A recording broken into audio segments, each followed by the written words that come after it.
Assalamualaikum warahmatullahi wabarakatuh. Apa kabar rekan-rekan semua? Mudah-mudahan kalian semua dalam lindungan Allah Subhanahu wa taala, dalam keadaan sehat walafiat. Rekan-rekan, pagi hari ini saya berada di MTS 14 menunggu anak putra tercinta mengambil rapot. Sembari menunggu, ada baiknya kita sharing berkenaan masalah wudhu. Kita akan coba dari kitab Bulughul Maram. Bulughul Maram mana ya, kita akan coba lihat.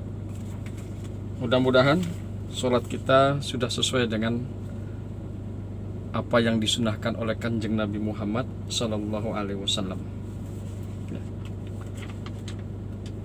Bulughul Maram min Adillatil Ahkam, karangan Al-Hafiz Ibnu Hajar Al-Asqalani. Mudah-mudahan sharing kita pada pagi hari ini bermanfaat, dan sekali lagi mudah-mudahan wudhu yang kita laksanakan sesuai dengan apa yang ditentukan oleh Kanjeng Nabi Muhammad Sallallahu Alaihi Wasallam. Rekan-rekan semua, babul wudhu, bab tentang masalah wudhu, ada di dalam hadis yang ke-36, di mana di dalam hadis 36 tersebut kitab Bulughul Maram dikemukakan An Abi Hurairah radhiyallahu anhu, dari Abu Hurairah radhiyallahu anhu, an Rasulillah sallallahu alaihi wasallam, dari Rasulullah sallallahu alaihi wasallam, annahu qala, bahwa beliau Rasulullah mengemukakan, bersabda, laula an asyukka ala ummati, jikalau saja tidak memberatkan atas umatku, la amartuhum bisiwaki ma'a kulli wudu'in, sungguh aku perintahkan kepada mereka bersiwak setiap kali wudu. Akhrajahu Malikun wa Ahmad wa Nasai, mengeluarkannya akan hadis ini Malik, Imam Ahmad dan Imam Nasai yang telah meriwayatkan hadis ini. Wa sohahu Ibnu Huzaimah, dan Ibnu Huzaimah telah mensohehkannya. Wa zakarahul Bukhari ta'liqan, akan tetapi Imam Bukhari menyebutkannya bahwa hadis ini adalah mu'allaq. Al-mu'allaqu ma saqata min awal isnadihi rawin fa aksara. Jadi mu'allaq ini adalah sesuatu atau satu hadis yang terputus dari awal sanadnya, satu perawi ataupun banyak perawi. Putus sanadnya ini bisa di awal, bisa di tengah-tengah, atau bisa di penghujung. Perawi itu bisa putus satu perawi ataupun lebih. Jadi sekali lagi bahwa hadis ini nomor 36 adalah hadis mu'allaq menurut Imam Bukhari. Sekali lagi, laula asyakku ala ummati la amartuhum bisiwaki ma'a kulli wudu'in, jikalau saja tidak memberatkan atas umatku, kata Kanjeng Nabi Muhammad sallallahu alaihi wasallam, la amartuhum, sungguh aku perintahkan kepada mereka siwak, bersiwak pada tiap-tiap kali wudu. Rekan-rekan semua yang mudah-mudahan selalu dirahmati oleh Allah Subhanahu wa taala. Kemudian Di dalam hadis yang ke-37 dikemukakan wa an Humrana anna Utsmana da'a biwudu'in, dan dari Humron bahwa Utsman menyeru dengan wudu. Fa ghassala kaffaihi salasa marratin, maka beliau membasuh kedua tangannya salasa marratin 3 kali. Suma tamat mado, kemudian beliau berkumur, wastansyaqo, dan beristinsyak, memasukkan air ke dalam hidung, wastansyara, dan kemudian menghembuskan air dari hidung, thumma ghasala wajhahu salasa marratin, kemudian beliau membasuh wajahnya salasa marratin 3 kali. Summa ghasala yadahul yumna ilal mirfaqi, kemudian beliau membasuh tangannya yang kanan sampai sikut salasa marratin 3 kali. Sumal yusra, kemudian beliau membasuh tangan yang kiri misla zalika, semisal yang demikian itu 3 kali sampai sikut pembasuhannya. Summa masaha bi ra'sihi, kemudian beliau mengusap kepalanya. Summa ghasala rijlahul yumna, kemudian beliau membasuh kakinya yang kanan ilal ka'baini, sampai mata kaki, salasa marratin 3 kali. Summal yusra, kemudian kaki yang kiri beliau basuh juga misla zalika, seperti itu 3 kali sampai mata kaki. Tsumma qala, kemudian beliau berkata, ra'aitu Rasulullah sallallahu alaihi wasallam tawaddu'a nahwa wudu'i haza. Beliau berkata, aku melihat Rasulullah sallallahu alaihi wasallam, beliau berwudu, ya, Rasulullah berwudu seperti wuduku ini, ya. Muttafaqun alaih. Hadis diriwayatkan oleh muttafaqun alaih Imam Bukhari dan Muslim.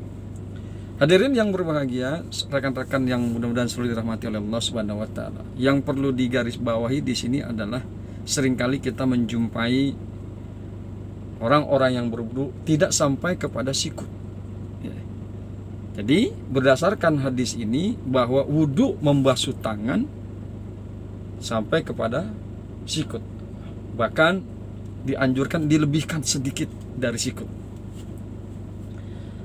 Rekan-rekan yang berbahagia, hamba-hamba Allah yang mudah-mudahan selalu dirahmati oleh Allah Subhanahu wa taala. Senang sekali hari ini kita bisa berjumpa.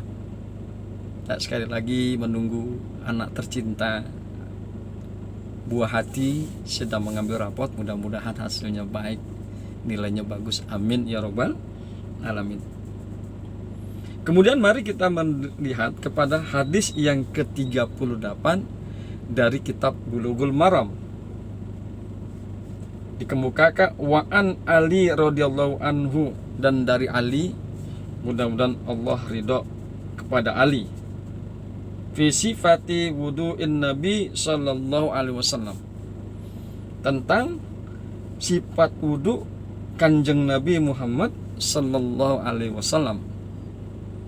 Qala, beliau berkata, wa masaha bi ra'sihi wahidatan, dan bahwa Kanjeng Nabi Muhammad mengusap kepalanya wahidatan, sekali.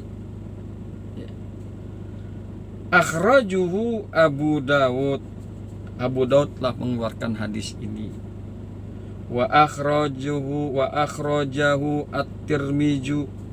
at-Tirmidzi wan Nasa'i bi isnadin sahihin. Kemudian juga bahwa Imam Tirmidzi dan Imam Nasai mengeluarkan pula hadis ini dengan sanad yang sahih. Wal qala at-Tirmidzi, akan tetapi Imam Tirmidzi mengemukakan annahu asahu syai'in fil babi, bahwasanya hadis ini, hadis yang nomor 38 adalah hadis yang paling sahih yang berkenaan dengan masalah ini.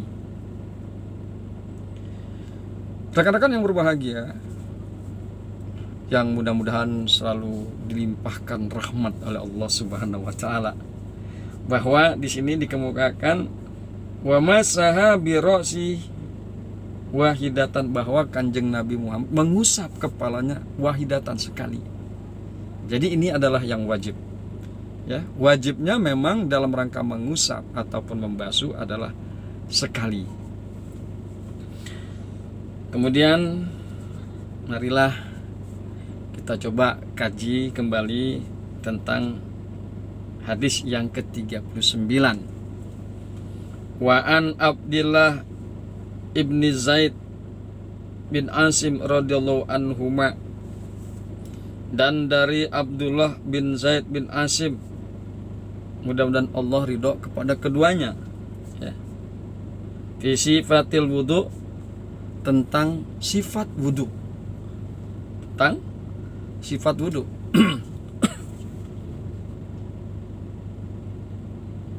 Wa masaha Rasulullah sallallahu alaihi wasallam bi ra'sihi, dan Rasulullah sallallahu alaihi wasallam mengusap dengan kepalanya. Beliau Kanjeng Nabi mengusap kepalanya, fa'aqbala biyadaihi, mengusapkan dari muka ke belakang dengan kedua tangannya, wa adbara, kemudian mengembalikan, ya, kemudian mengembalikannya. Jadi diusap kepala itu dengan kedua tangannya dari depan ke belakang dan kemudian mengembalikannya. Muttafaqun alaih. Hadis ini muttafaqun alaih, diriwayatkan oleh Imam Bukhari dan juga oleh Imam Muslim. Rekan-rekan yang berbahagia, hamba-hamba Allah, Bulughul Maram memang adalah salah satu kitab rujukan banyak dari para ulama. Beliau bergelar dengan Ibnu Hajar al-Asqalani. Kemudian hadis yang ke-40 dikemukakan wa fil lafzillahuma, dan di dalam lapas bagi Imam Bukhari dan Muslim, bada'a bimuqaddami ra'sihi hatta zahaba bihima ila faqahu summa raddahuma ilal makani allazi bada'a minhu. Ya.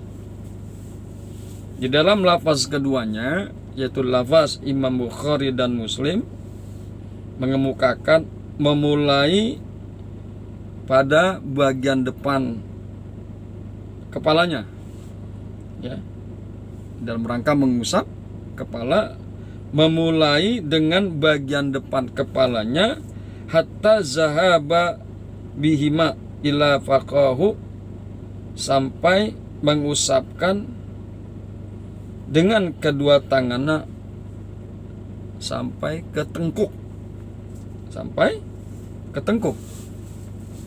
Summa raddahuma ilal makani, kemudian mengembalikan kedua tangannya, kedua telapak tangannya. Summa raddahuma, kemudian mengembalikan kedua tangannya ilal makani, ke tempat alladzi bada'a minhu, yang dia telah memulainya. Kemudian hadis yang ke-41 dikemukakan, bismillahirrahmanirrahim, wa an Abdillah bin Amrin radhiyallahu anhuma, dan dari Abdullah bin Amr bin Umar radhiyallahu anhu, dan Allah ridho kepada Abdullah bin Umar dan juga kepada Umar. Ya. Fi sifatil wudu, tentang sifat wudu. Qala, berkata beliau, summa masaha bi ra'sihi, kemudian membasuh kepalanya, wa adkhalla isba'aihi syabahataini, kemudian memasukkan jari-jari telunjuk fi uzunaihi ke dalam telinganya, wa masaha bi ibhamaihi, kemudian mengusap kedua jempolnya, zahira uzunaihi, ke bagian luar telinganya. Akhrajahu Abu Dawud wan Nasa'i, ya, Abu Dawud dan Imam Nasai mengeluarkan hadis ini. Wasohahu, kemudian wasohahu Ibnu Huzaimah, kemudian Ibnu Huzaimah mensohehkan hadis ini. Jadi sekali lagi, hadis yang ke-14 ini adalah masaha bi ra'sihi, beliau mengusap kepalanya, wa adkhala isba'aihi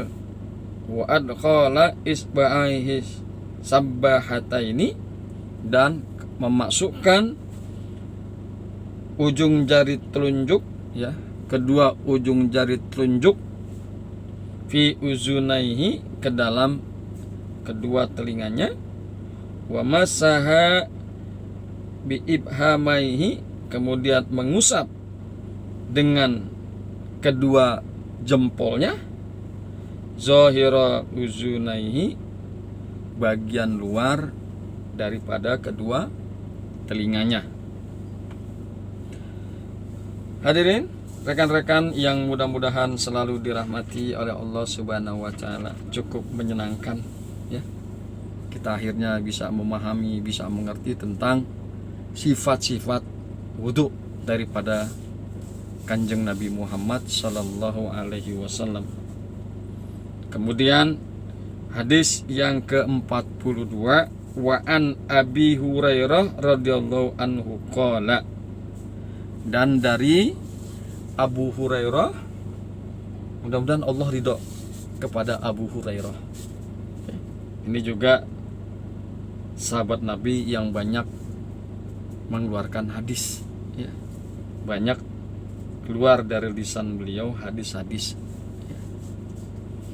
Wa an Abi Hurairah, dan dari Abu Hurairah radhiyallahu anhu, mudah-mudahan Allah ridho kepada Abu Hurairah. Qala, beliau berkata, qala Rasulullah sallallahu alaihi wasallam, telah bersabda Rasulullah sallallahu alaihi wasallam, izas aiqaza ahadukum min naumihi, apabila satu di antara kalian bangun min naumihi, dari tidurnya, fal yastansir, maka hendaklah dia menghembuskan air, menghisap air, lalu menghembuskan, ya, mengeluarkan air tersebut dengan cara dihembuskan salasan, 3 kali. Fa inna syaitana, maka sesungguhnya syaitan, yabitu ala khaisumihi, maka sesungguhnya setan bermalam di dalam lubang hidung. Muttafaqun alaih, hadis muttafaqun alaih, Imam Bukhari dan Imam Muslim telah meriwayatkannya. Menarik ini hadis, ya. Menarik sekali ini hadis, berbicara tentang setan yang bermalam di lubang hidung kita, ya. Dan hendaklah ini kita lakukan setiap kali kita bangun dari tidur. Saya yakin bahwa di antara kita tidak ada yang melakukan. Izastaiqaza ahadukum, apabila satu di antara kalian bangun min naumihi, dari tidurnya, fal yastansir salasan, maka hendaklah dia menghisap air ke hidungnya kemudian menghembuskannya. Dibuang air tersebut dengan cara menghembuskan, ya. Salasan 3 kali. Fa inna syaitana, maka sesungguhnya setan, yabitu ala khaisumihi, maka sesungguhnya setan bermalam di dalam hidungnya, ya. Katakan jangan sampai setan itu terus betah di hidung kita. Maka lakukanlah apa yang disunahkan oleh Kanjeng Nabi Muhammad sallallahu alaihi wasallam. Apabila kita bangun dari tidur, maka kita hisap air ke dalam hidung kita, kemudian kita semprotkan, kita hembuskan keluar air tersebut salasan 3 kali. Demikian jumpa kita, mudah-mudahan bermanfaat dan mudah-mudahan kita bisa mengikuti gerak langkah Kanjeng Nabi Muhammad SAW, terutama dalam wudhu. InsyaAllah jika Allah mengizinkan kita akan jumpa kembali. Hadanallah wa iyyakum ajmain. Assalamualaikum warahmatullahi wabarakatuh.